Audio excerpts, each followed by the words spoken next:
All right, guys, welcome in to our first live recap of a Submission Hunter Pro show. I am joined by one of the voices of Submission Hunter Pro, Miss Maggie Torres. Miss Torres, how are we doing today?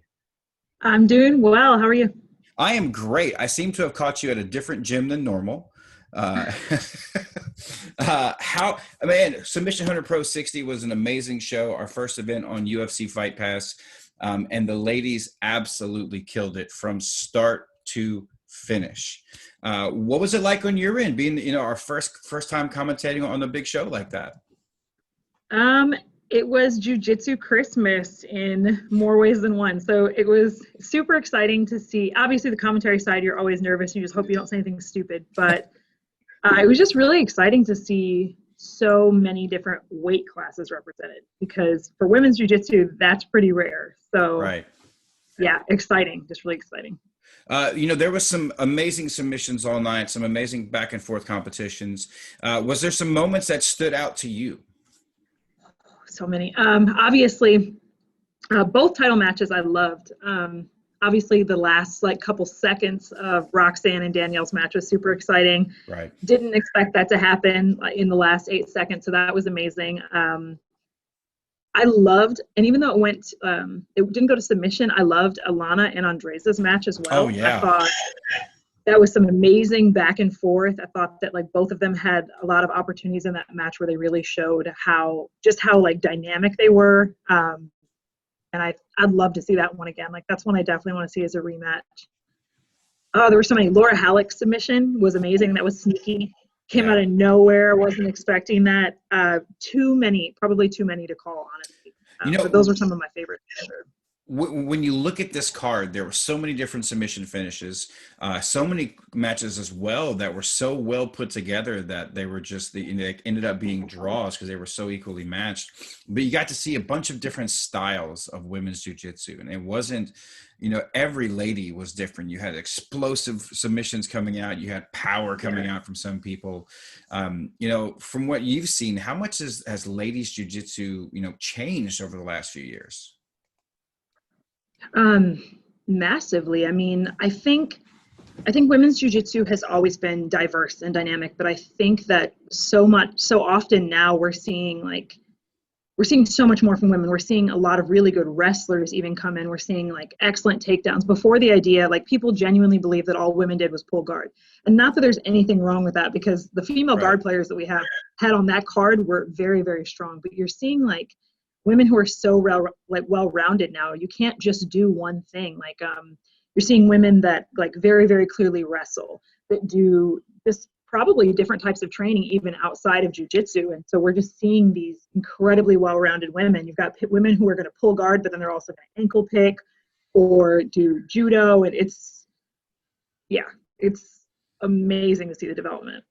When you look at the card, Danielle Kelly, is this rising star in jiu-jitsu. I think she's a Yeah. brown belt now. I don't think she's even got her black belt yet. Black belt. She Just did got get her her black belt. just got her black belt. And she took on Roxanne Modafari, very, very experienced grappler. And there was a noticeable size difference. Even at 130 pounds, Roxanne seemed much, much bigger. I don't think Danielle even weighed 125 pounds, maybe. I think she came in at 117, actually. Yeah. When you look at her game and you think about kind of the long term, when you look at some of the higher level ladies out there, where does she kind of fit into that? I think we're just like beginning to like break the ice with Danielle. I think she's gonna be a champion in so many ways. Like she was amazing at brown belt. She had made a name for herself at purple belt. People knew who she was. But honestly, I think the black belt division, like I think there's a lot of ladies that are gonna be in trouble. She's super well rounded. It's not just leg locks, honestly, but that toe hold Right. at the end was amazing. Her guard retention is insane. Right. I remember watching a video of her when she was a purple belt, and I think she was rolling with like a Marine or somebody of that nature. Her escapes were amazing. She was good everywhere. So she just trains really, really hard. I think she's going to be somebody who's hard to outwork for sure. And when you look at kind of the future of ladies jiu-jitsu, one name that stands out to me right away is Mona Bailey. And Yes. once again, Mona does what we have known her to do. She comes in with a tough matchup and almost makes it seem effortlessly. Like, how good Yeah. is Mona Bailey? Mona is like, people know Mona's good, but I don't think people realize how good Mona is. You've got Mona's out here tapping black belts. Like, Mona has time on the mat, has more time on the mat than some black belts actually have. Her skill level is very, very high. And I think as a teen, sometimes it can be difficult to find competitors who can kind of like match up to that level that she actually has. So like being able to see her, I'm really excited personally to see her going against like more adults, to see her kind of start to break into the adult division, because honestly, I think she's a force to be reckoned with. Yeah, in jiu-jitsu, it's hard for some of these younger prospects to get in with the adults because honestly, I don't want to use the term scared, but if you're a female black belt in the weight range of Mona Bailey, there's almost no plus side. Like there's no plus side to going against her right now. Yeah, that can definitely be daunting. I know that there's like, I'm a teacher personally. So for me, sometimes because I teach teenagers, it can be very hard to get myself to go into like competition mode if I'm going against a Right. teenager. And I think it's sort of a like damned if you do, damned if you don't kind of situation. But she honestly, who else is there for her to go against? She's going to be going against adults pretty soon. She's just that good. Yeah, and And she's as actually gone against some adults. yeah, when I was looking back, we wanted her on the Fight Pass broadcast. We wanted her live, and Fight Pass they make exceptions. UFC makes exceptions for younger age competitors. And for our first broadcast, they were like, "Well, no, we're going to stick to the general rules, and we'll have her later." And I had to go back and research because Eric and I put together like this 4 or 5 long emails of this is why we should have Mona. This is why we should have Mona. Not just her Yeah. amazing story, but also her ability. I had to go back to 2000, early 2017, late 2007, early 2018, late 2017 to find a time where she didn't play silver in like women's, where she was, and you're talking, but she's 14 then maybe. I mean, she's Yeah. unreal. But also, Yeah. looking through this card, you've got Alana Holly, who is, as you said, absolutely amazing.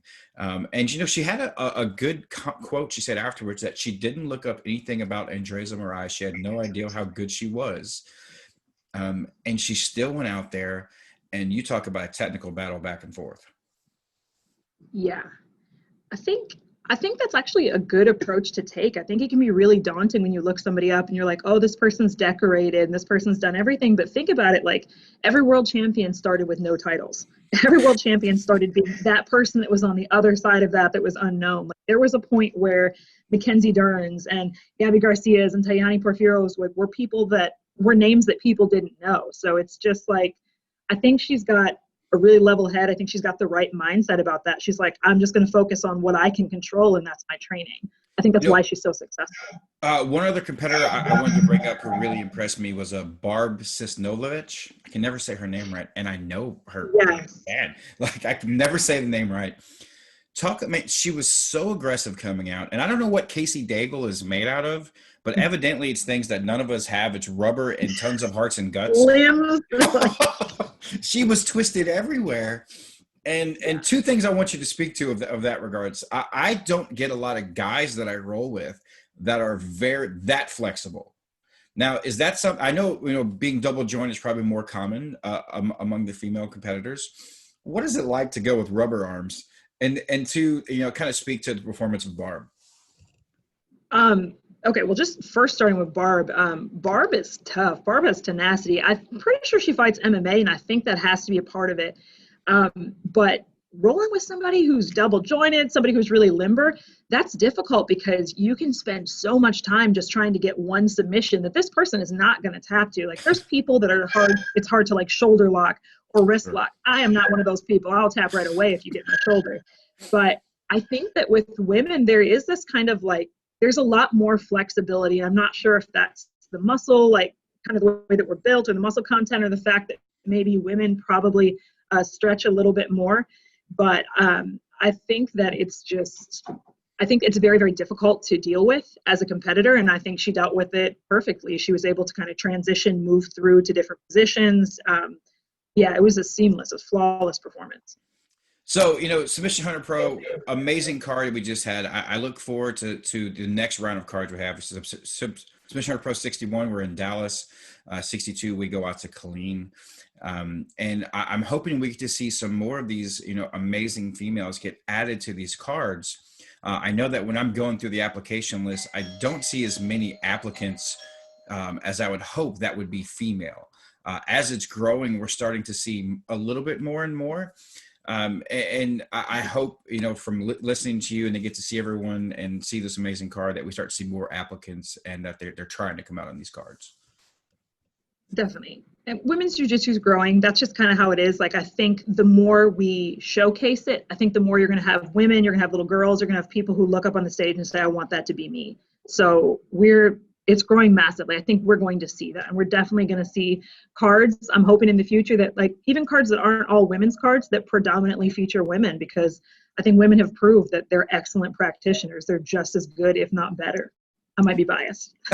Well, Maggie, thank you so much for taking the time to talk to me today. Evidently, I've got an Amazon delivery, as that's what that doorbell was ringing in the background. Thank you so much. I can't wait to see you guys again. Safe travels. And again, I can't wait to see more amazing female jiu-jitsu. Thank you so much. Thank you for having me. Thanks, Maggie. Take care.